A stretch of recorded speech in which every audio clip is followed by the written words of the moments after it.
adesso una bella premiazione, un gruppo che ci segue da tantissimo tempo, che proprio stamattina parlavo con il loro presidente: vogliamo partecipare ad uno dei vostri eventi, dobbiamo in qualche maniera intervenire. Chiamo qui a nome del Treviso Autostoriche il presidente Mario Grespano. Siete fantastici, ogni occasione ci siete, veramente incredibile.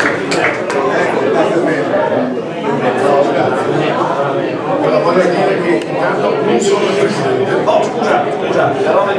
No, in tanti mi scambiano per il presidente del club perché sono spesso in giro. In realtà non sono il presidente, sono un semplice segretario e commissario tecnico ASI, quindi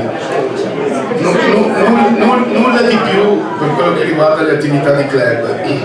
Ho già ribadito più di qualche volta il vostro presidente mitico Rodolfo qui che a noi piacerebbe avervi a qualche nostra manifestazione.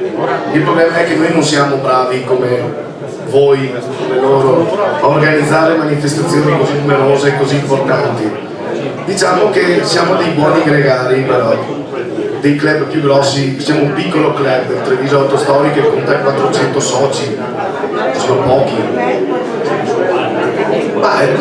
Diciamo tiriamo su pochi ma buoni, ecco, tutto qua.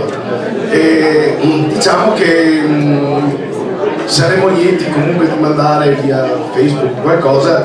Noi facciamo in autunno una nostra manifestazione e poi c'è una bella che vorrei che qualche vostra macchina venisse a Vicenza, che è l'ultima domenica di giugno.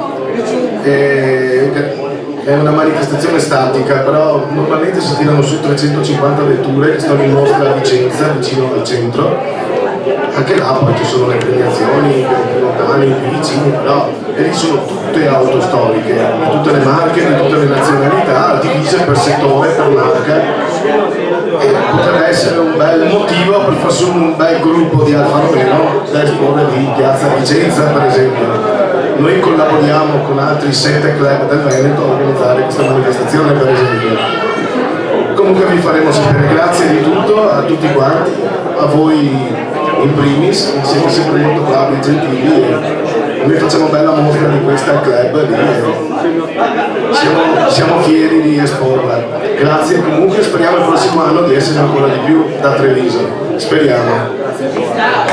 Grazie ancora, successo.